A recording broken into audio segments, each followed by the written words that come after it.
2008 سے لے کے 2013 تک ہم نے یہ دکھایا تھا کہ مخالفت کے باوجود، اختلاف رائے کے باوجود، ہر کسی کا اپنا رائے رکھنے کے باوجود اتفاق رائے پیدا ہو سکتا ہے، مسائل کا حل نکل سکتے ہیں، جمہوریت بحال ہو سکتا ہے، 18ویں ترمیم بحال ہو سکتا ہے، اور ہاں بے نظیر انکم سپورٹ پروگرام جیسے انقلابی پروگرام شروع کیا جا سکتے ہیں۔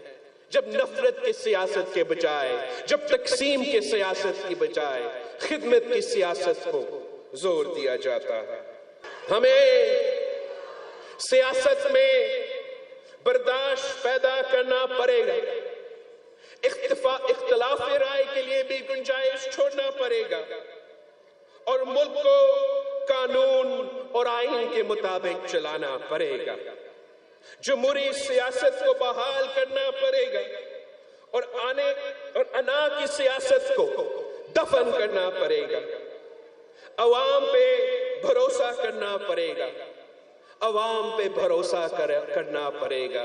یہ عوام اس ملک کے مالک ہے، یہ عوام اس ملک کے وارث ہے، اور صرف اس عوام کے پاس وہ حق ہے کہ وہ اس ملک کے مستقبل کے فیصلے کرے۔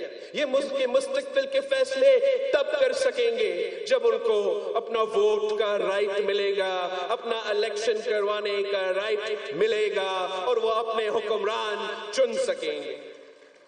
جب ہم اس معاشرے میں تقسیم کو، مخالفت کی سیاست کو ختم کر کے جمہوریت اور مفاہمت کا سیاست بحال کریں گے۔ سٹار نیوز جیو پاکستان کے لیے